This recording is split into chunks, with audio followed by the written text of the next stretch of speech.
کہ اکثر افراد وہ کہتے ہیں جی ہم بھی کرتے ہیں، تعظیمی سجدہ کرتے ہیں۔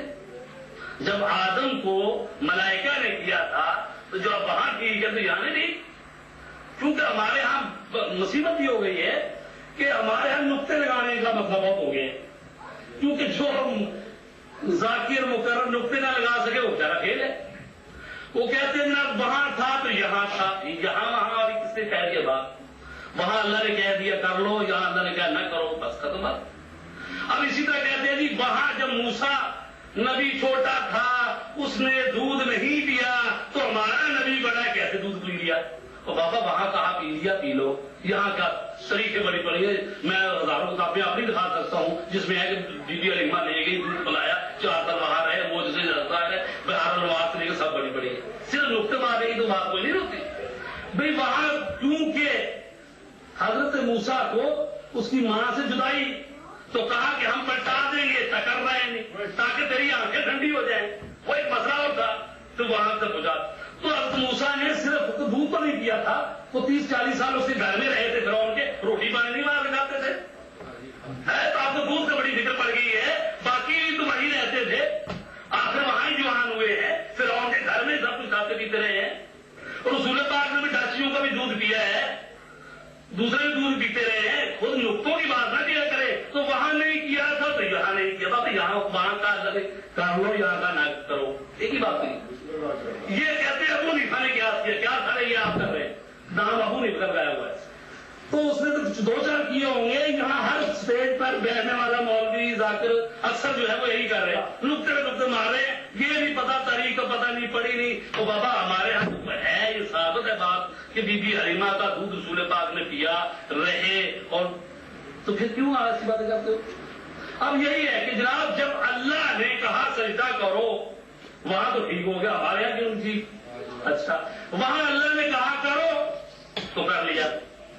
اب شریعت محمدیہ میں کہا کہ نہ کوئی تعظیمی سجدہ ہے، معبود والا تو وہاں بھی نہیں تھا اور وہ ہو ہی نہیں سکتا، وہ محال ہے، اس لیے کہ یہ کیسے ہو سکتا ہے؟ اللہ خود یہ کہے لا الہ الا اللہ، نہیں کوئی معبود مگر اللہ، اور صاحب یہ بھی کہے کہ بھلا کو معبود ہی سمجھو سجدہ کرو، وہ تو ہو نہیں سکتا۔ تعظیمی ہو سکتا ہے؟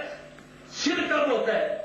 شرک یہ ہے کہ کسی کے سامنے سجدہ بھی کیا جائے اور اس کو معبود بھی سمجھا جائے، یہ شرک ہے۔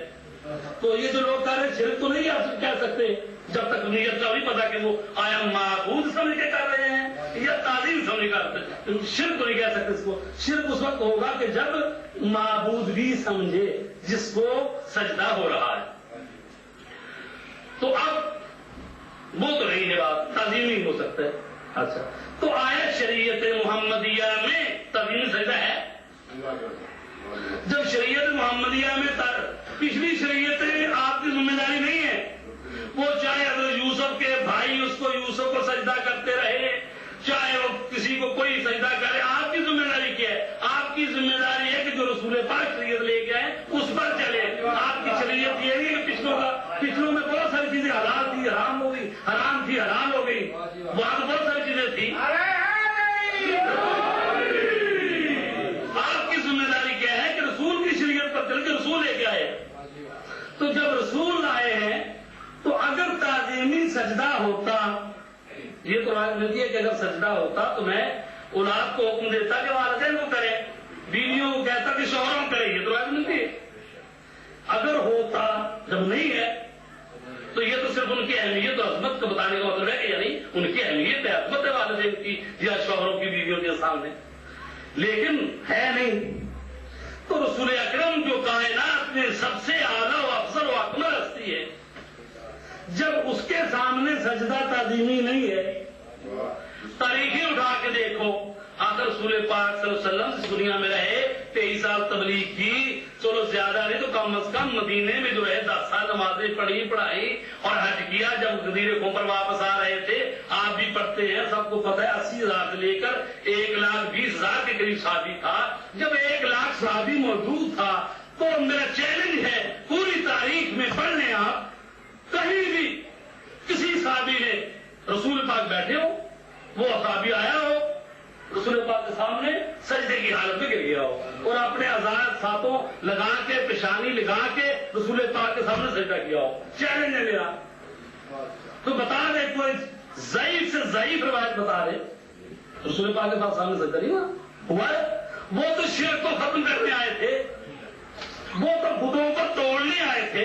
یہ تو نہیں کہ نئے بت بنا لو, وہ تو ان سب کو توڑنے آئے تھے. اب بتاؤ کہ کوئی صحابی آیا ہو, یہ تو ملتا ہے جی وہ فلاں کے قدموں میں گر گئے, یہ اور چیز ہے. یہ کربلا میں بھی ملے گا کہ اجازت لیا ہوا مولا قدموں گر گئے. لیکن میں جو کہہ رہا ہوں کہ وہ تشریح رکھتے ہوں, آدمی آئے اور سامنے جتنا ہو رہا ہے, کیونکہ میں نے خود ویڈیو دیکھی, پہلے تو میں مانتا نہیں تھا, تو میں نے ویڈیو دیکھے جو کام ہو رہا ہے, تو وہ آتے ہیں سامنے ساتوں ہزار رکھتے ہیں, تو کہتے ہیں جی ہم تو تعظیمی سجدہ کرتے ہیں. تو یہ کس شریعت کے مطابق تعظیمی سجدہ کرتے ہو؟ رسول کی شریعت کے مطابق تو یہ بات نہیں ہے. اس لیے کہ اگر رسول کی شریعت کے مطابق ہوتا تو میں رسول کو ہونا چاہیے تھا نا. پھر 1,20,000 صحابی تھے, بڑی بڑی روایتیں الٹی سیدھی مل جاتی ہے, چلو ایک ہی لے آؤ. میں ادھر ہی ہوں کہ جناب ہم نے فلاں جگہ سے لے آئے کہ رسول پاک صلی اللہ علیہ وسلم مسجد میں تشریف تھے, فرماتے یہ گھر میں تھے, فلاں صحابی آیا اور رسول پاک کے سامنے سجدے میں گر گیا اور انہوں نے منع نہیں کیا, بلاؤ. گری گیا تو منع والی بات بعد میں, گرنے والی بات ہی تو. اچھا, اس کے بعد مولا علی سے لے کر وہ 12 آقا تک, آخر 5 سال بعد غائب ہوئے نا, پیدا تو ہوئے تھے نا, ضرور ہوئے. تو اب جب 250 سال کا عرصہ صلوات علی محمد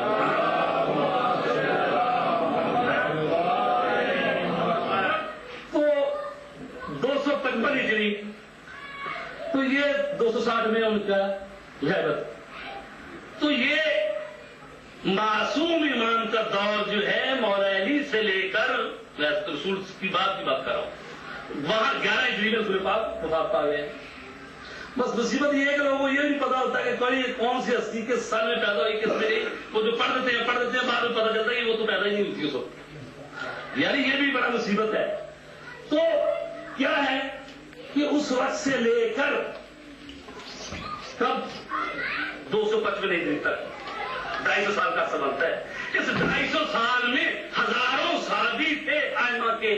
خود امام جعفر صاحب کے 4000 کے قریب تو صحابی تھے. تو اب یہ ہزاروں صحابی کوئی بتا دے, بڑے بڑے وفادار صحابی تھے, تم تو شاید ذرا سی مصیبت بنے میدان چھوڑ کے بھاگ جاؤ, اسی علم کو چھوڑ کے بھاگ جاؤ.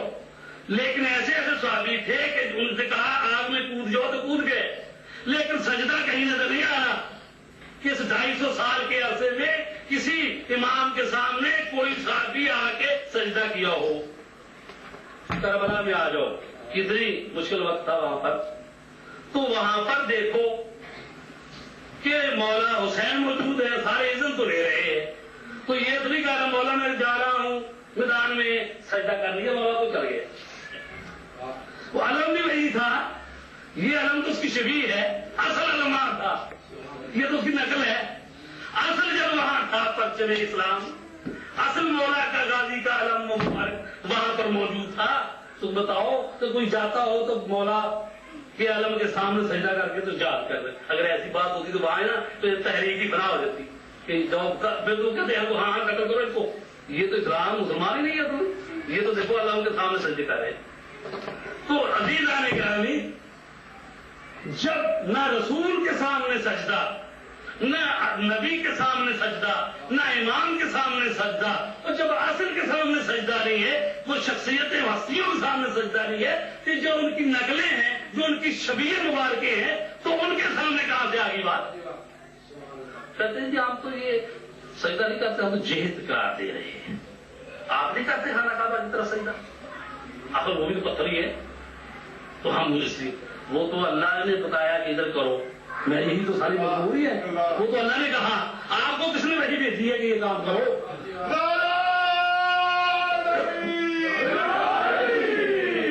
وہ بھی بدلنے کا اختیار خود رسول کو بھی نہیں. سورہ بقرہ میں ہے یہ بات, دوسرا سپارہ ہے, جس میں کہا گیا کہ اے رسول ہم تیرے چہرے کو بار بار آسمان کی طرف اٹھتا ہوا دیکھ رہے ہیں, تو چاہتا ہے کہ خانہ کعبہ کی بلا ہو جائے, تو ہم نے اس کو قرار دے دیا. وہ تو رسول بھی